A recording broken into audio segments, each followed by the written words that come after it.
बिस्मिल्लाहिर्रहमानिर्रहीम जी। अस्सलाम वालेकुम मेरी प्यारी यूट्यूब फैमिली, कैसे हैं आप सब लोग। जी उम्मीद करती हूँ सब लोग ठीक ठाक होंगे, खैर खैरियत से होंगे। एक और ब्रांड न्यू व्लॉग में आप सब लोगों का वेलकम वेलकम वेलकम है जी। अच्छा, आज का व्लॉग मैं मॉर्निंग से स्टार्ट कर रही हूँ।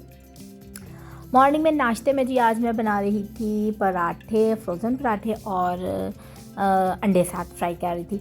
अच्छा, एक्चुअली हुआ क्या था कि हुरैन ही बात छुट्टी थी तो हुरैन मेरी कहती है कि मामा मैंने आज अंडा पराठा खाना है। तो इत्तेफाक से आटा भी नहीं था गूंदा हुआ, तो मुझे कहती है पापा को बोलो बाहर से पराठे ले आए। तो जो कोयटा वालों के पराठे होते हैं ना, तो कहती मामा वो वाले एक दफ़ा लेकर आए थे, लेकिन मुझे वो पसंद नहीं है।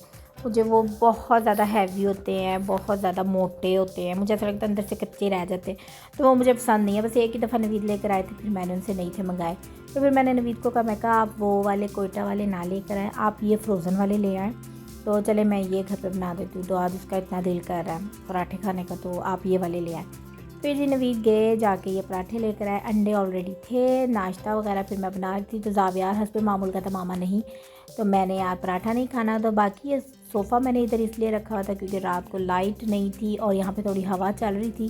तो फिर मैंने उसको यानी टेरेस के जो दरवाजे के साथ जाली वाला जो दरवाज़ा है ना, उसके साथ सोफ़ा रख दिया था और मैं इधर लेट गई थी। मैं कहती थोड़ी सी हवा क्रॉस होती है, लेकिन रात हमारी बहुत मुश्किल से गुजरी। आजकल यही मसला चल रहा है, पता नहीं कब लाइट सही होगी, क्या मसला क्या नहीं। कश्मीर की जब से लाइट इन्होंने बिजली सस्ती की है ना, तब से जलील करके रख गया है। एक फ़ायदा एक नुकसान हर चीज़ के साथ होता है। अगर आपको फ़ायदा मिल रहा है तो उसका नुकसान भी होगा।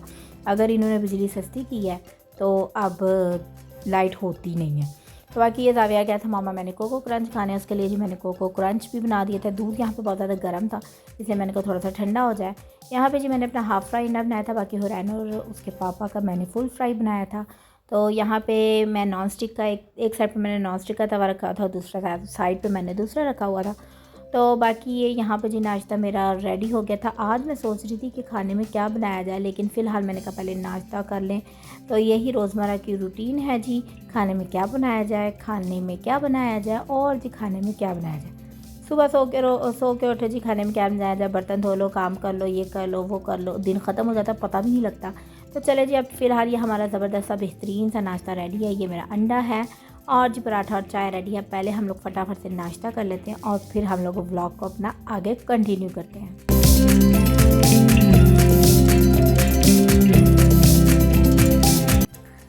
अच्छा जी, नाश्ता वगैरह हो गया था, फिर मैंने खड़ी खड़ी मोटी मोटी सी सफाई भी कर ली, झाड़ू भी लगा लिया। जैसा कि आप लोगों को पता है कि आजकल मेरी खाला बिल्कुल भी नहीं आ रही, तो आजकल टाइम मैनेज करना बहुत मुश्किल हो रहा है, यकीन माने बहुत मुश्किल हो रहा है। भाई भांडे ही ख़त्म नहीं होते बर्तन ही ख़त्म नहीं होते, कसम से बर्तन धो धो के मत बच जाती है। ऊपर से पानी का भी प्रॉब्लम। मुझे ऐसा लगता है जैसे मैं ना गाँव में आ गई हूँ।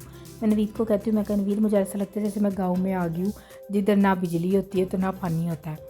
तो बस यही सब कुछ ज़िंदगी के साथ चल रहा है। अच्छा जी, आज मैं खाने में बना रही थी कीमा और माश की दाल। ठीक है, बुरैन कहती मामा माश की दाल बना दें। फिर पहले मैंने सोचा कि माश की दाल में क्या डाला जाए और क्या यानी इसके अंदर ऐड किया जाए कि इसका जो थोड़ा टेस्ट है वो इन्हेंस हो जाए। फिर जी छोटा सा पैकेट पड़ा हुआ था चिकन के कीमे का, और आई थिंक सो कि ये लास्ट ही पैकेट था, तो मैंने कहा क्यों ना इसी को बना लिया जाए। तो यहाँ पे जी मैं कीमा बना रही थी, साथ साथ मैं अंदर सफाई भी करती है। कमरे से झाड़ू देकर आके मैं किचन में आ जाती थी क्योंकि कीमा फ्रीज़ था। अभी ये मैंने बर्तन भी धोने थे और साथ साथ मैंने सफाई भी करनी थी।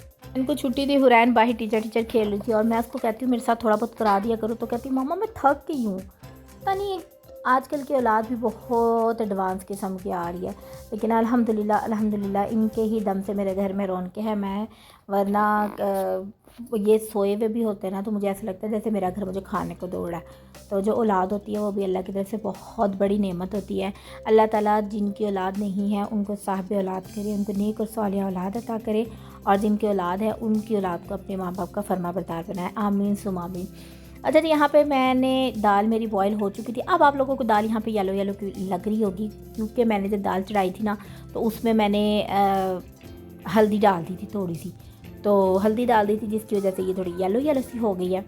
पुरैन कह रही थी मामा ये माश की दाल तो वाइट कलर की होती है, ये तो ये जो येलो वाली दाल होती है, पीली वाली दाल होती है, ये उस तरह की बन गई। मैंने कहा नहीं ये वो नहीं है, ये माश की दाल है। मैंने एक्चुअली मसाले में इसको मैंने वो किया था तो इसलिए ये येलो हो गया।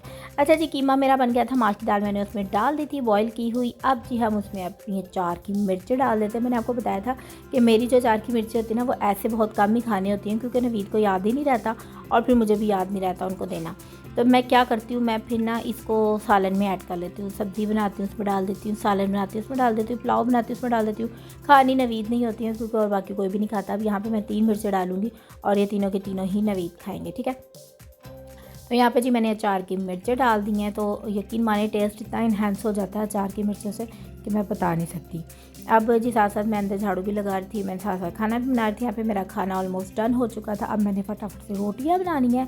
और जी आप लोग सुनाएं, आप लोगों के घर में गर्मी कैसी है, आप लोगों के शहर में गर्मी कैसी है और लाइट कैसी है, मुझे लाजमी बताएं, क्योंकि मैं तो आजकल लाइट से बहुत तंग हो गई हूँ। इवन के अभी जिस टाइम मैं वॉइस ओवर कर रही हूँ बैठ के, इस टाइम भी लाइट नहीं है, पूरे घर में खामोशी है। जो यूपीएस होता है वो हद घंटा चलता है और घंटे के बाद वो बंद हो जाता है और बस यही ज़लालत चल रही है आजकल। लेकिन फिर भी अल्हम्दुलिल्लाह, अल्लाह का लाख लाख शुक्र है, कहीं हज़ारों से करोड़ों से बेहतर है। अल्हम्दुलिल्लाह अल्हम्दुलिल्लाह, अल्लाह का जितना शुक्र करेंगे अल्लाह ताला आपको और ज़्यादा नवाजेगा। तो बाकी ये देखें जी, खाना हमारा बन चुका है, दाल मेरी रेडी है, रोटियां मैंने बना ली हैं। अच्छा जी, मज़े की बात ये कि लाइट गई हुई थी, इतनी ज़्यादा गर्मी थी तो एकदम आंधी तूफ़ान आ गया। ये देखें आप, मैं कोशिश कर रही थी कि मैं बाहर जाके वीडियो शूट करूं, लेकिन बाहर मैं नहीं जा सकती थी, इतनी तेज़ हवा चल रही थी, मुझे डर था कि मेरा मोबाइल ही ना उड़ जाए। अभी ये देखें, मैं आपको यहीं से दिखा देती हूँ, जाली पे से दिखा देती हूँ। एकदम अंधेरा हुआ और फिर एकदम ये आंधी तूफ़ान हो गया जिसका हिसाब नहीं। जितने कचरे के शापर थे सारे उड़ के जा रहे थे लोगों के घरों में। बाकी मैं ये दूसरी साइड से आप लोगों को दिखाती हूँ। ये मैं अपने दूसरी साइड वाले टेरेस पे आ गई और आप ये दरख्त से अंदाज़ा लगा लें कि कितनी तेज़ हवा चल रही है। और जी ये आगे करके मैं आपको अभी दिखाऊंगी। वो देखें वहाँ पे दरख्त भी गिरा हुआ है, होप सो कि आपको नज़र आ रहा होगा कि दरख्त वहाँ पे टूट के गिर चुका है और लोग जो है वो यानी इसकी टहनियाँ तोड़ के ना उसको उठा के साइड पे करें, क्योंकि पूरा दरख्त तो वज़नी होगा, पूरा तो उनसे उठाने नहीं होगा। तो वैसे ये ट्रिक भी सही है कि छोटी छोटी टहनियाँ तोड़ के ना साइड पे करें ताकि जो रास्ता ब्लॉक ना हो तो ईज़िली यानी गुज़र हो जाए। तो बाकी ये देखें हवा ये भी लगता है बस टूटने वाला ही है। तो बहुत तेज़ हवा चल रही थी, ये ताकि थोड़ा सुकून आ गया था, गर्मी में थोड़ी कमी आ गई थी। अब जी शाम का टाइम हो गया, असर की नमाज़ पढ़ ली थी, बाहर बारिश भी हो गई थी और मौसम भी बहुत ज़्यादा अच्छा हो गया था। तो मैंने कहा क्यों ना आज चाय के साथ बच्चों के लिए फ्रेंच टोस्ट बना लिए जाए। फ्रेंच टोस्ट कोई लंबी चौड़ी रेसिपी नहीं होती जो कि मैं आप लोग से शेयर करूं। सिंपल सा है जी, आपने थोड़ा सा दूध लेना है, उसमें 2 से 3 चम्मच चीनी की डाल देना है और एक अंडा डाल देना है, उसको अच्छी तरह से फेंट देना है। और फेंटने के बाद अपनी ब्रेड लेके उसको आप लोगों ने स्लाइसिस करके तो डिप करके फ्राई कर। आज मैंने ये फ़िल्टर देखा तो मैंने सोचा कि क्यों ना इसको यूज़ कर लिया जाए। लेकिन मुझे ऐसा लगता है कि अगर मैं ये फ़िल्टर यूज़ करूँगी और व्लॉग्स वगैरह बनाऊँगी तो फिर बहुत ज़्यादा प्रॉब्लम हो जाएगी, क्योंकि मुझे ऐसा लगता है क्योंकि अगर मैं ये एआई फ़िल्टर यूज़ करूँ तो मेरा चैनल जो है वो मोनेटाइज नहीं होगा, मुझे कॉपीराइट के इश्यूज़ भी आ सकते हैं, एआई के इश्यूज़ भी आ सकते हैं, क्योंकि यूट्यूब जो है वो बहुत सख्ती करता है।